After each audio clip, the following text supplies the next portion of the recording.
Okay, hey guys, welcome to 2Degree Gaming. It is Owen here with your news this week on September 19th, because I am an idiot and I had business during the week earlier and I was just too busy, and the fact that Grand Theft Auto came out and I wanted to go queue for that, and that meant that my news and shit fell out of sync this week. But I have some Grand Theft Auto footage here for you, since it's the week of the GTA 5 release, which will bring me into our first piece of news, which is that after one day of sales, the game made over $200 million, which is an amazing amount of money. I think it broke like all sales records for any previous games, which also makes it lead into the fact that after a month, I think it's expected to reach $1 billion, which I don't know, that Rockstar must be like, jizzing their pants right now over this shit.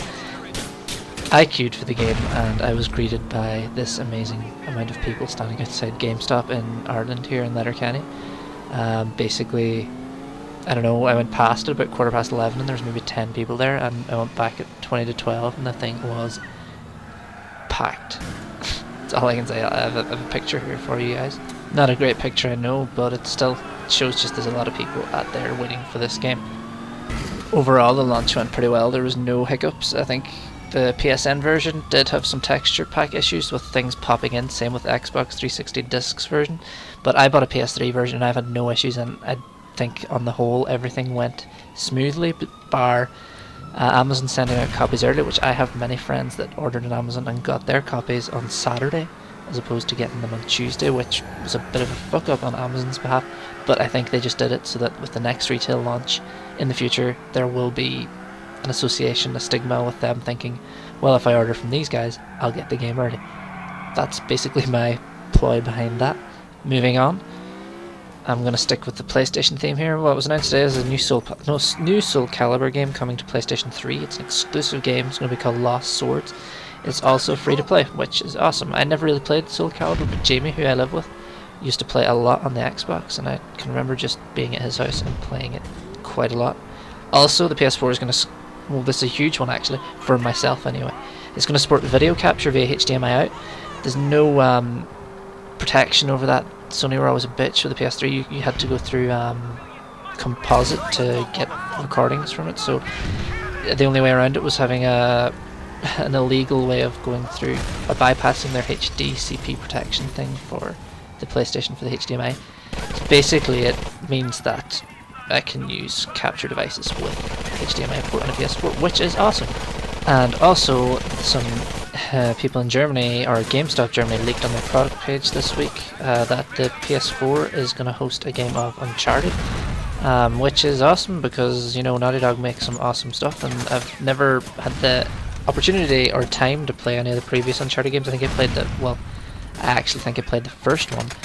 But right now I'm moving on to The Last of Us, which is another Naughty Dog game, and that's got, amazing reviews. Naughty Dog are just great at their storytelling aspects, and the only reason I haven't been playing The Last of Us now this last week, or last couple of days, is because of GTA. So that's awesome, a new Uncharted game, which I'll probably play for you guys on here maybe at some stage, if I get my PS4 soon. Well, whenever it comes out. So news-wise for Xbox this week, I didn't get a lot. I got basically Edge Online did a survey or a comparison between the Xbox One and the PS4, and they talked to some developers, and a lot of the developers were I keep getting tongue twisted. A lot of the developers were claiming that the PS4 is 50% faster than the current Xbox One generation, or whatever way the Xbox One has been has been announced.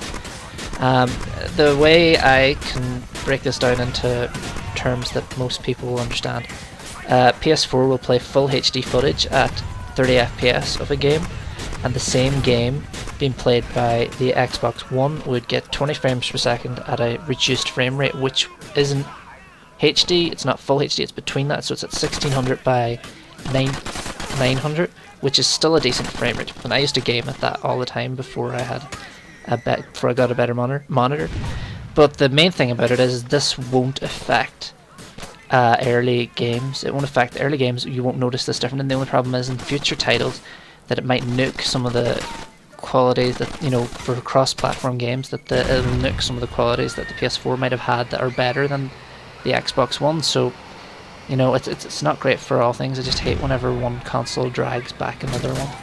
Although saying that, the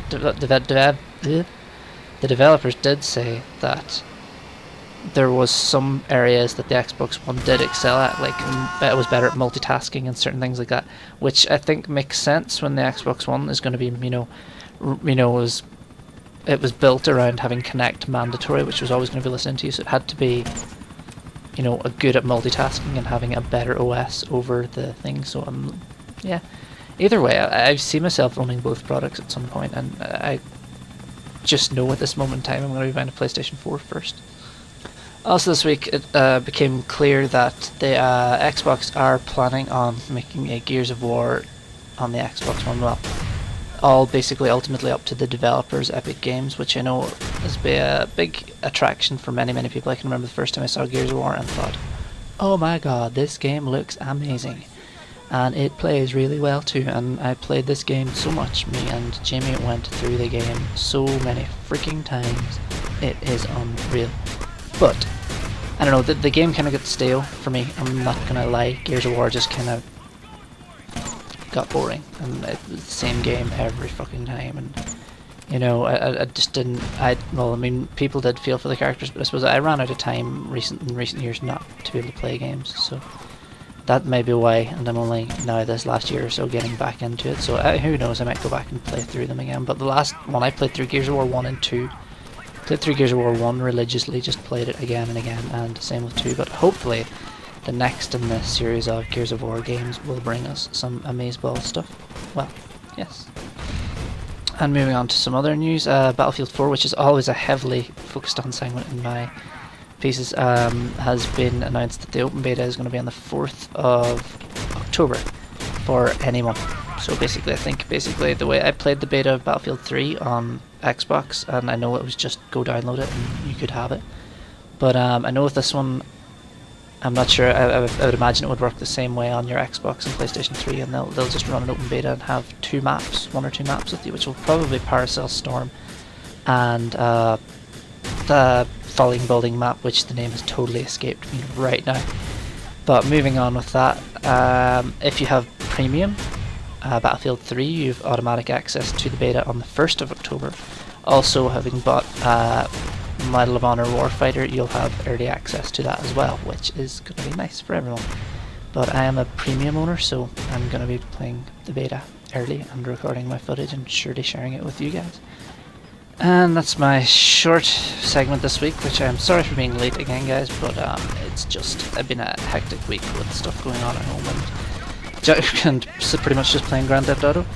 I have been Owen, and this has been your 2Degree Gaming News for the 19th of September 2013, which should have been the 17th, but yeah, next week Hazel will be back with you on time, hopefully. And that's all I've got to say. I will talk to you guys in the future. Bye.